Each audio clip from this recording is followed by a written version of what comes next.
بسم الله الرحمن الرحيم. الحمد لله رب العالمين، والصلاة والسلام على سيدنا رسول الله وعلى آله وأصحابه أجمعين. السلام عليكم ورحمة الله وبركاته. Құрметті бауырлар, Ajrumiya кітабын оқуды жалғастырамыз. Тухфатус сания бишархил муқаддиматил ажрумия. Өткен дәрісте ниябатул алиф ани дамма тақырыбына келіп тоқтаған болатынбыз. Осы жерден жалғастырайық. Бисмиллахир-рахманир-рахим.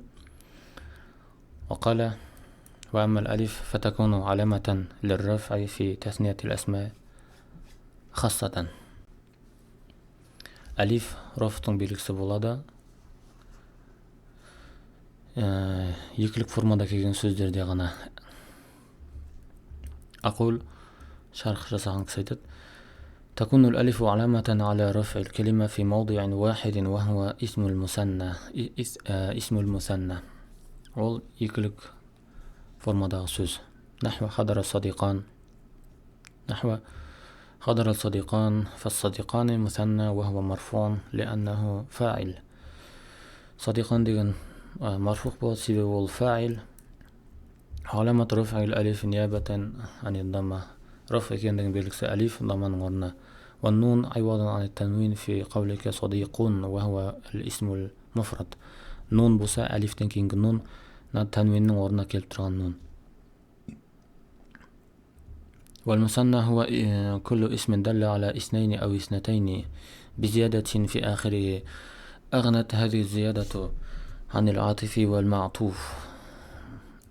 اسم المثنى деген екіні немесе екілік форманы білдіретін ертегі немесе екілік форманың әйел тегіндегі сөздер бизадин фи ахири соңында қосымша әріптермен әлиф пен нунмен ағнат хәтиге зияда сол қосымша әріптер бізді атф мағтуф келтіруге мұқтаж етпейді дейді. Яғни қазір келтіретін жерде атф мағтуф келтіруге мұқтаж қылмайды деген мағынасын.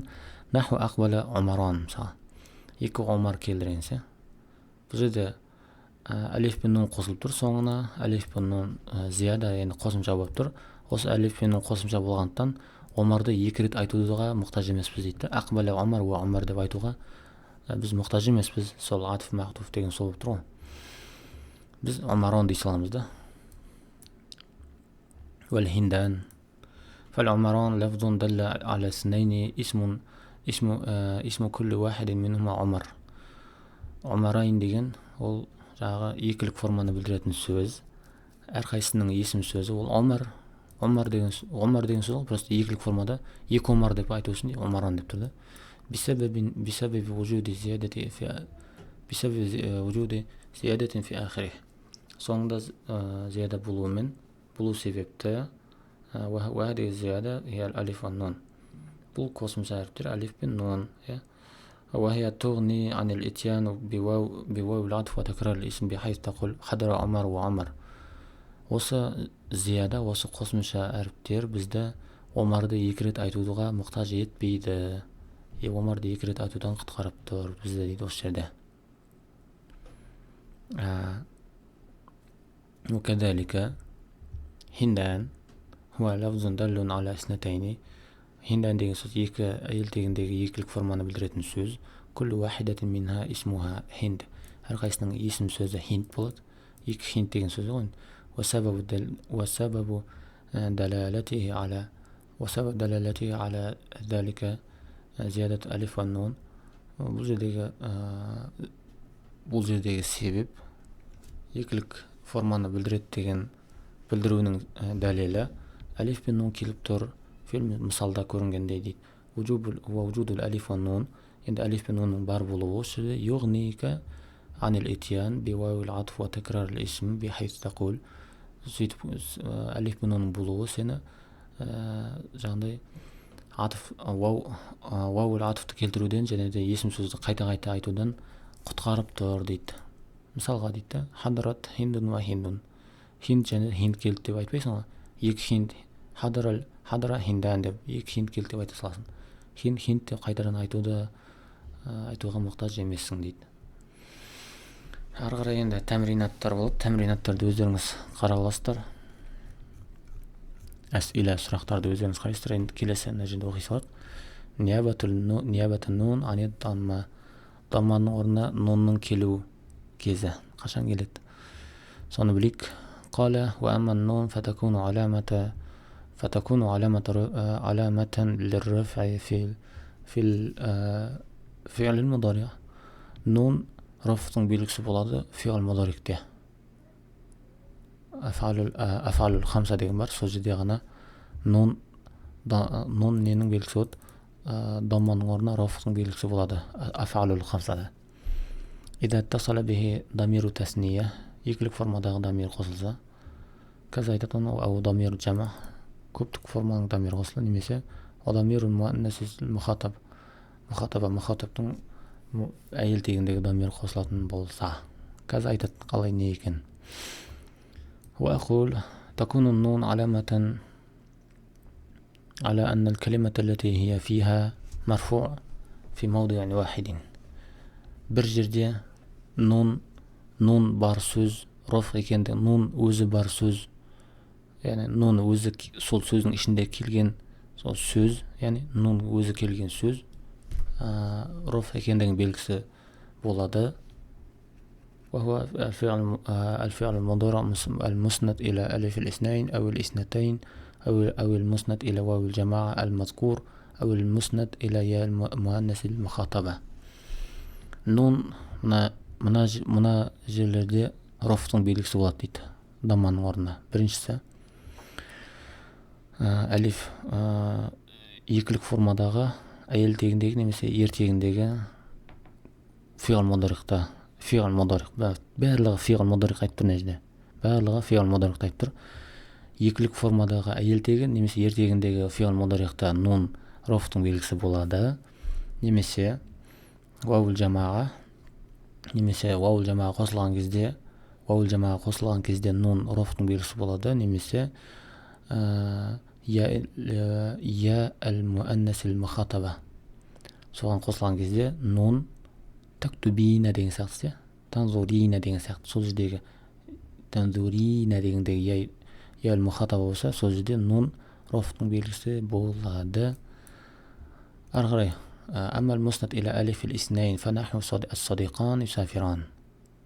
صديقان жаңағы екілік формадағы әлиф пен нун, бағанағы әлиф пен нун жаңағы әлиф нәжді рофтың белгісі болады. Енді есім сөз ғой, бізге қазір юсафиронна нені етістікті өтіп отырық, және де әлифте емес, біздер нунның рофтың белгісі болатынын өтіп отырық.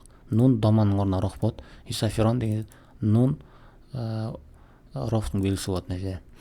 ونحن أنتما تسافران غدا, сендер екеуің تسافران نجد نون روف بالصوت. فقولنا يسافران وكذلك تسافران فعل مضارع مرفوع. біздің يسافران تسافران деген екі сөзімізде марфуқ болады لتجرده عن الناصب والجازم.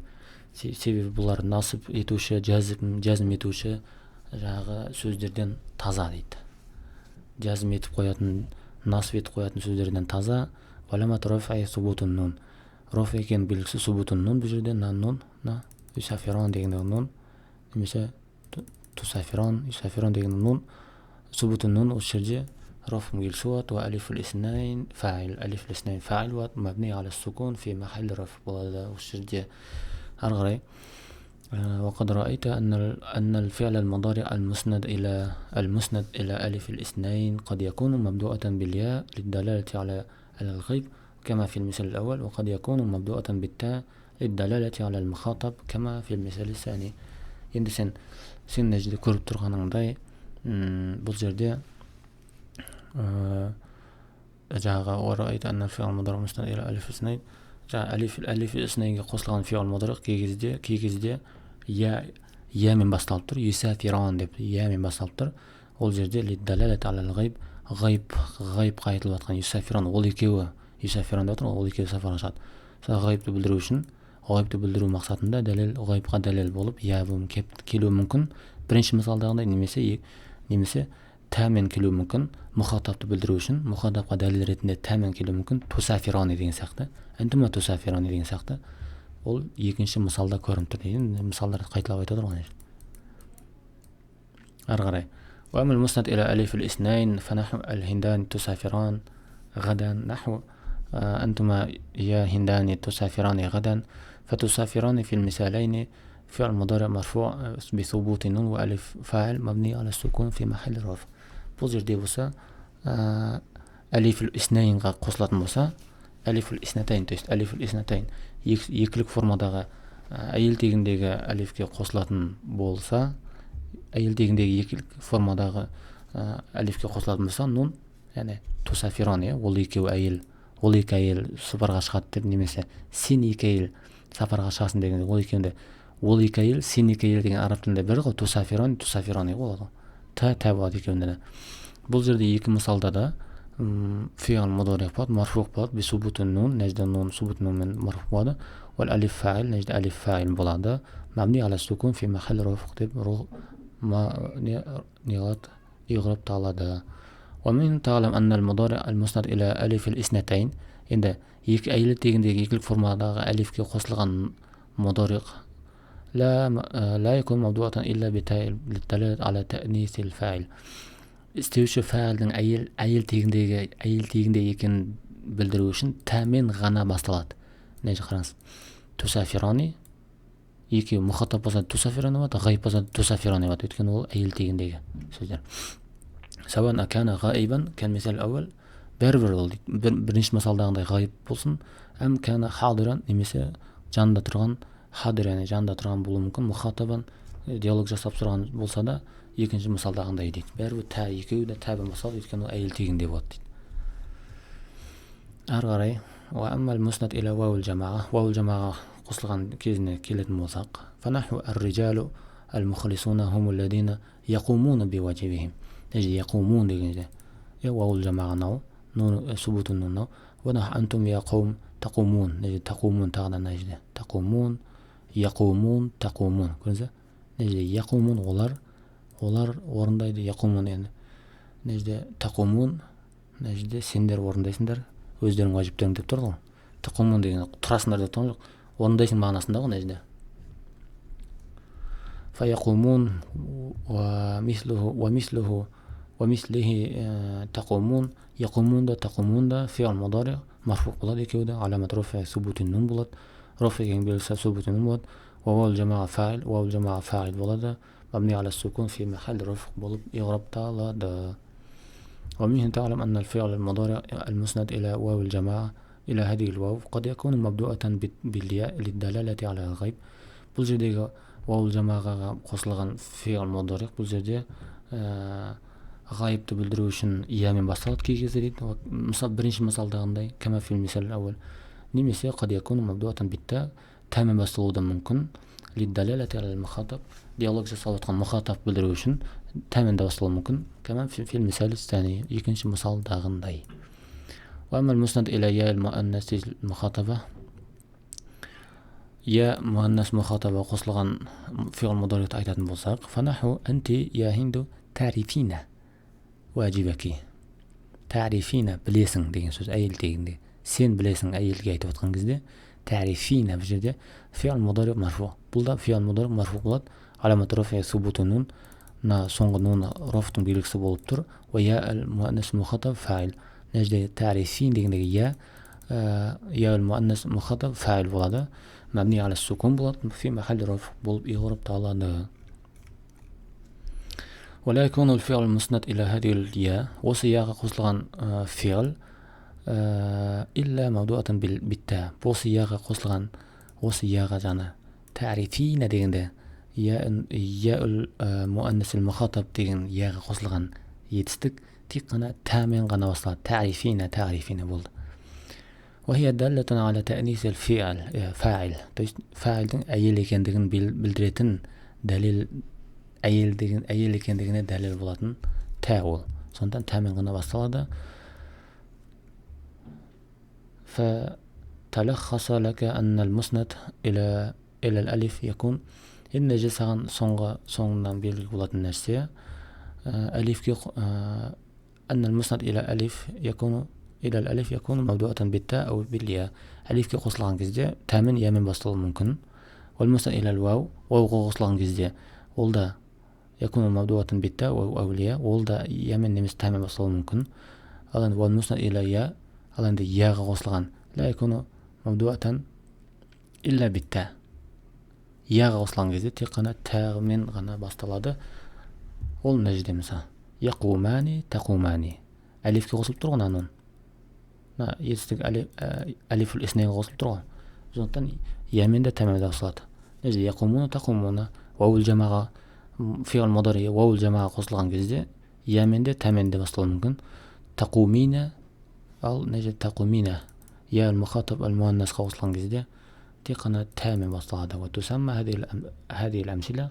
Бұл мысалның барлығы әл-афалул хамса деп аталады дейді. 1, 2, 3, 4, 5 етістік көріңіз.